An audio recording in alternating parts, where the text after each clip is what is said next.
तो आज हमारा टॉपिक है हाइड्रोजन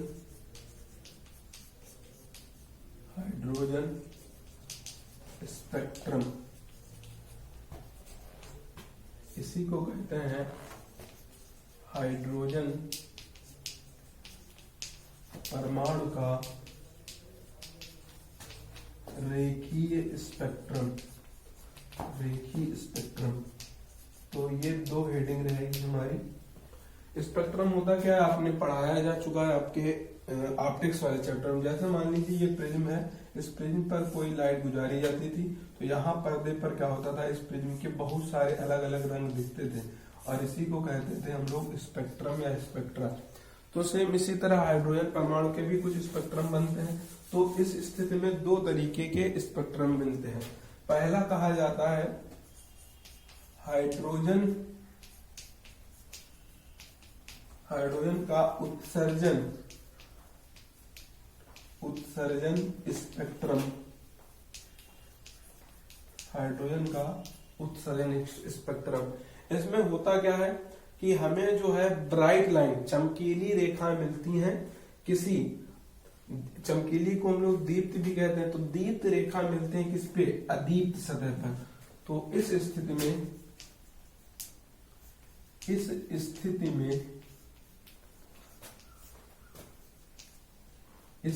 में जब अदीप्त सतह यानी डार्क सतह, अदीप्त सतह पर दीप्त रेखा प्राप्त होती है, दीप्त रेखा प्राप्त हो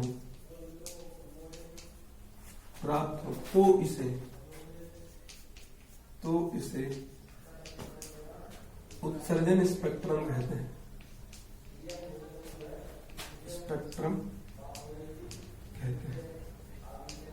यही मेन लाइन है, बस आपको याद रखनी है।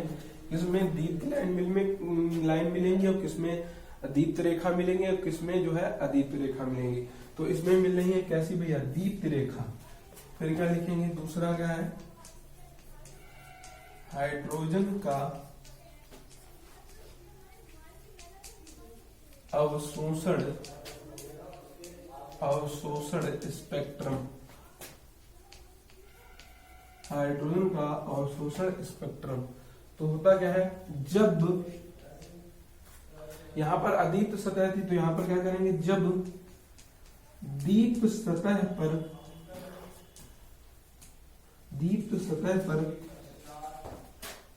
अदीप्त रेखा प्राप्त होती हैं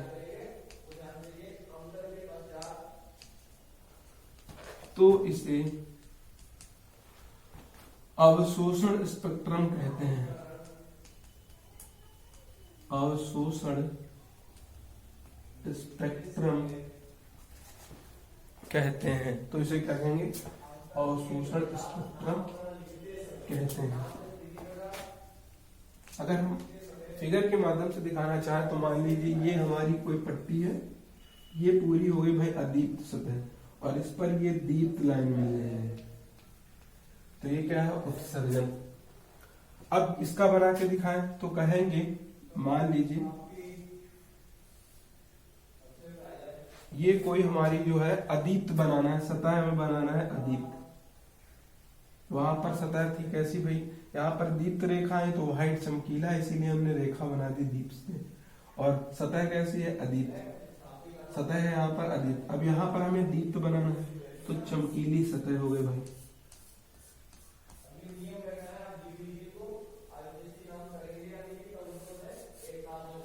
अब कह रहा है दीप्त सतह पर अदीप्त रेखा, यानी हमें अंधेरी रेखा बनानी है। तो अंधेरी बनाना है तो ऐसे कर देंगे, देखिए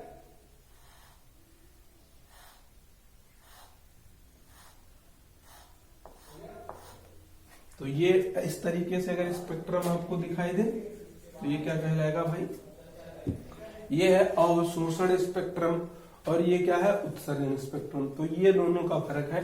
आप जो है इसका जल्दी से जल्दी क्या करिए, स्क्रीनशॉट लीजिए जो भी लेना है, फिर आगे इसके अंदर बढ़ाया जाए प्रोसेस।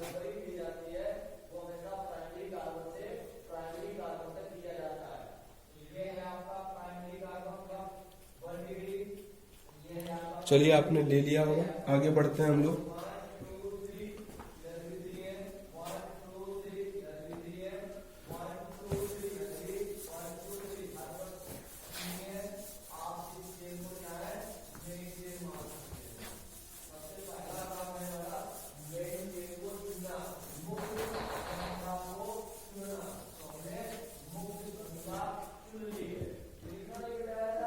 तो अब क्या करेंगे, विकिरण की तरंग संख्या का सूत्र। अब भाई विकिरण की तरंग संख्या या हमें तरंग दैर्घ्य निकालना है, तो क्या ये होता है तरंग संख्या और इसके बराबर होता है 1/λ के, और ये बराबर होता है r 1/n1 स्क्वायर माइनस में 1/n2 स्क्वायर। ये सूत्र है। यहाँ पर हर एक चीज लिख लेंगे। न्यू क्या है यहाँ पर, न्यू मॉड, इसे कहते हैं तरंग संख्या। लैम्डा क्या है, तरंग दैर्घ्य। आर क्या है, रिडबर्ग नियतांक। और इसका मान याद रखना है रिडबर्ग का, वैसे तो होता है 1.047 इंटू 10⁻⁷ लेकिन यहाँ पर 1.07 को हम लोग कैलकुलेट नहीं कर सकते हैं, तो इसलिए हम लोग सीधे सीधे इसका जो है मान कितना याद रखेंगे, सीधे सीधे याद रखेंगे 10⁻7 वाला। और चलिए R को कहते हैं रिडबर्ग नियतांक, इसका मान कितना होता है 10⁻7 और मात्रक होता है मीटर इनवर्स। अब N1 क्या है, N1 है प्रारंभिक कोष, N2 क्या है अंतिम कोष, अंतिम कोष। तो ये सूत्र हो गया, इसका सूत्र का स्क्रीनशॉट लीजिए। फिर हम लोग क्या करते हैं, एक एक करके हर एक चीज को, यानी कहाँ से लाइमन आएगा, कहाँ से बामर आएगा, हर एक चीज को हम लोग पढ़ना स्टार्ट कर देंगे, हर एक सीरीज को। चलिए एक बार इसका स्क्रीनशॉट ले लीजिए।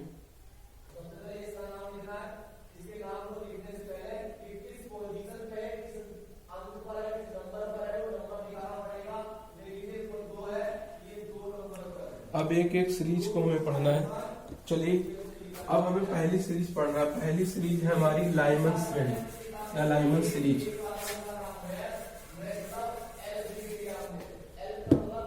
तो पहली हेडिंग रहेगी हमारी लाइमन श्रेणी। लाइमन श्रेणी।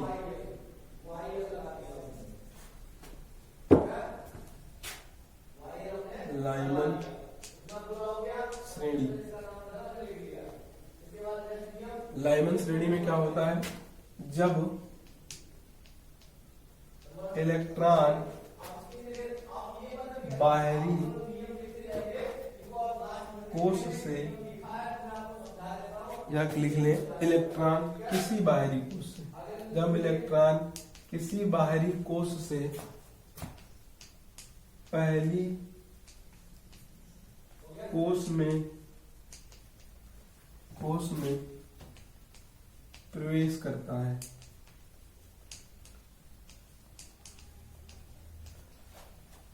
और यह क्षेत्र और यह श्रेणी पराबैंगनी क्षेत्र में आती है, और यह श्रेणी पराबैंगनी क्षेत्र के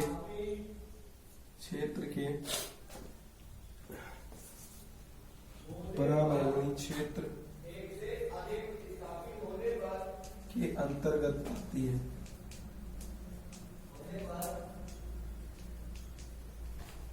अच्छा, इसके लिए अगर हम N1 का मान लिखें क्या हो जाएगा, पहली कोष में आए तो N1 बराबर हो जाएगा 1, N2 बराबर क्या हो जाएगा 2, 3, 4, 5, जहां तक चले जाओ वो हो जाएगा। ये हो गई लाइमन श्रेणी। अगर सूत्र के माध्यम से दिखाएं तो लिखेंगे 1/λ बराबर R। 1/N1 का मान था 1 स्क्वायर, माइनस में N2 का मान आप कुछ भी यहाँ पर रख सकते हैं, N1 का स्क्वायर। तो ये हो गई हमारी लाइमन श्रेणी। अगली आएगी हमारी कौन सी भाई, लाइमन के बाद बामर आती है, बामर श्रेणी। इसमें क्या होता है, जब इलेक्ट्रॉन किसी बाहरी कोश से दूसरी कोश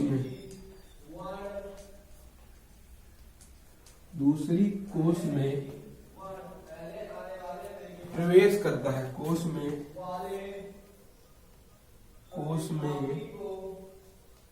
प्रवेश करता है, यह श्रेणी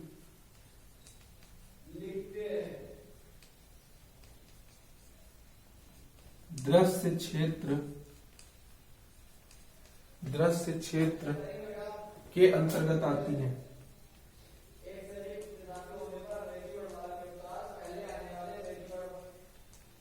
अच्छा, इसमें अगर N1 N2 का मान लिखना चाहे तो क्या लिखेंगे, N1 बराबर क्या हो जाएगा भाई, N1 बराबर हो जाएगा 2, N2 बराबर हो जाएगा 3, 4, 5 इनफाइनाइट। अगर सूत्र के माध्यम से दिखाएं तो 1 अपान लैम्डा बराबर R, 1 अपान में N1 का मान 2 का स्क्वायर माइनस में N2 का स्क्वायर, ये हो जाएगा हमारा क्या भाई, इसके लिए क्षेत्र हो जाएंगे।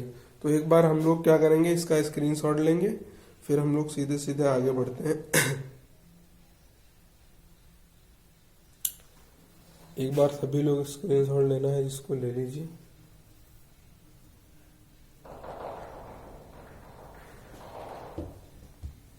ये आपको दिख रहा होगा इस तरीके, हाँ ठीक।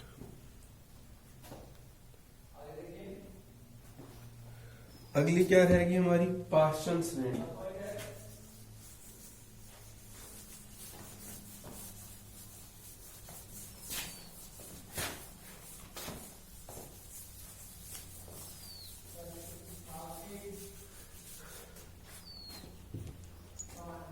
पाषाण श्रेणी क्या लिखेंगे, जब इलेक्ट्रॉन किसी बाहरी कोश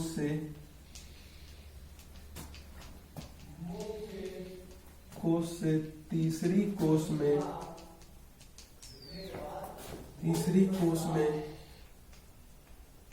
प्रवेश करे, यह श्रेणी अवरक्त क्षेत्र में आती है। अच्छा, इसके लिए N1 N2 का मान लिखे क्या हो जाएगा, तो हम लोग लिखेंगे N1 बराबर तीसरे में आएगी तो N1 बराबर 3, N2 बराबर लिखना चाहे 4, 5 अनंत तक लिख सकते हैं। सूत्र से दिखाए 1 अपान लैम्डा R, 1 अपान N1 की जगह क्या हो जाएगा 3 का स्क्वायर माइनस में क्या हो जाएगा N2 का स्क्वायर। ये हो गई हमारी पाषाण तीसरी हेडिंग है। लाइमन के बाद आएगा भैया 4 नंबर पर ब्रैकेट। अब हम लोग पढ़ेंगे, अगली होगी हमारी ब्रैकेट वाली। तो चलिए अगली पढ़ते हैं हम लोग ब्रैकेट के लिए, फिर फुंड पढ़ेंगे। 5 श्रेणी मुख्यतः में पढ़नी है, तो हमारी भाई 3 हो गई है। चौथी पढ़ेंगे हम लोग ब्रैकेट श्रेणी। ब्रैकेट श्रेणी इसमें क्या लिखेंगे, जब इलेक्ट्रॉन किसी बाहरी कोश से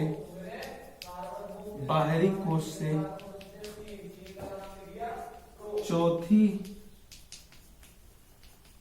कोश में प्रवेश करे, यह श्रेणी अवरक्त क्षेत्र में, ये भी भाई अवरक्त में आती है, तो अवरक्त क्षेत्र में आती है। N1 का मान हो जाएगा, चौथे में लाना है तो N1 का मान 4, N2 का मान 5, 6, 7 और अनंत। सूत्र के माध्यम से दिखाएं, 1 अपान लैम्डा बराबर R, 1/4 का स्क्वायर माइनस में 1/n2 का स्क्वायर। ये हो गई हमारी पूरी कौन सी भाई, ब्रैकेट वाली। अब इसका एक बार जल्दी से हम लोग स्क्रीनशॉट लेंगे फिर आगे बढ़ेंगे।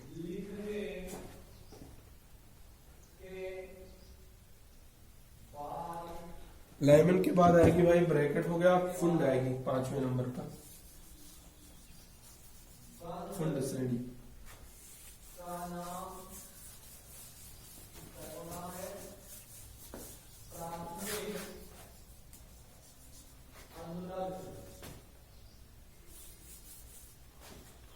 पांचवी आएगी हमारी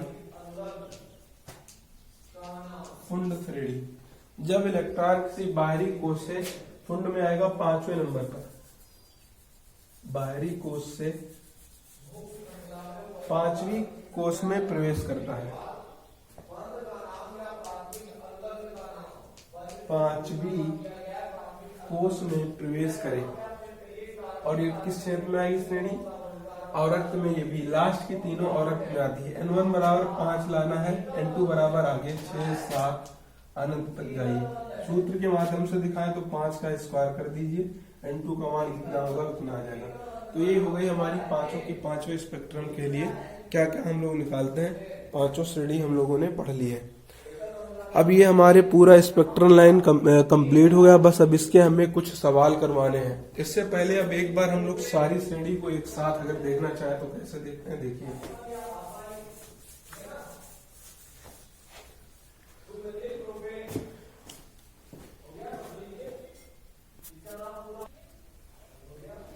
चलिए अब अगर हम लोग कोस के फॉर्म में रिप्रेजेंट करें तो देखें कैसे होता है।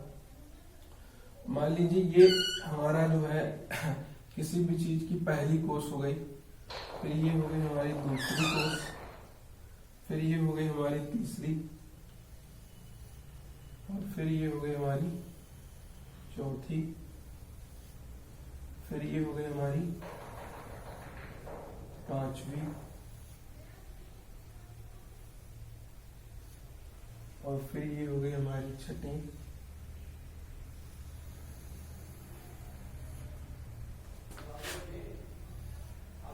और ये हो गई इतनी कोस। शायद आपको दिख रहा हो अच्छे से। हाँ, और मान लीजिए ये हमारी n1 पहली कोस है, n1 1 है, और ये है n बराबर 2, ये n बराबर 3, ये n बराबर 4, ये n बराबर 5, ये n बराबर 6।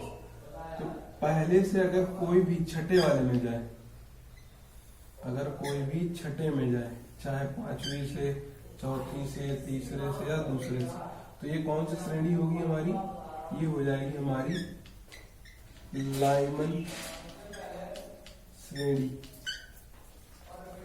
अब ये हमारा n1 था, पहली थी, तो इसलिए यहाँ पर ये पहली होगी। और ये कौन सी हमारी n1 है, यहाँ पर n का मान है, n बराबर 2 है, n बराबर 3 है, n बराबर 4 है, n बराबर 5 है, और ये है n बराबर 6। अब क्या हो कि जितने भी हों सब किस में जाए, छठे से दूसरे में। जितने भी इलेक्ट्रॉन हैं वो किस में जाना चाहिए, छठे से दूसरे में। चाहे 6 का जाए, चाहे 5 का जाए, किसी भी चीज का जाए। तो मान लेते हैं चौथे का पहुंच गया, अब की बार तीसरे का पहुंच गया ये, फिर ये पहुंच गया हमारा पहले का। दूसरा n1 बराबर दूसरे, यानी सब लोग दूसरे कोष में प्रवेश कर रहे हैं, तो ये हो जाएगी बामर श्रेणी। बामर श्रेणी।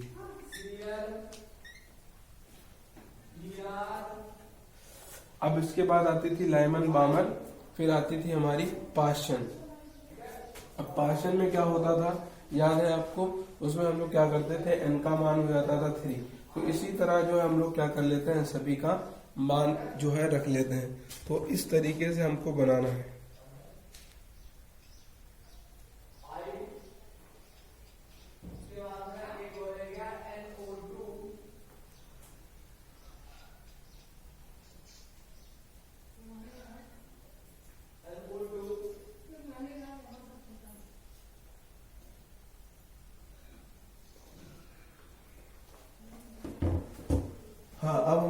को बनाना है पार्शन के लिए भाई। तो पार्शन के लिए n1 जो हो जाएगा हमारा वो क्या हो जाएगा,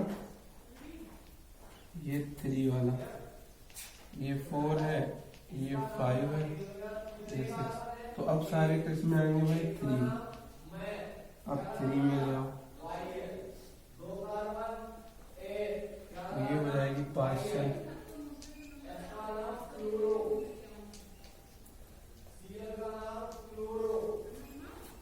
अब हमें जो है अगर ब्रैकेट के लिए लिखना है तो ब्रैकेट के लिए क्या होता है, 4 मान होता है।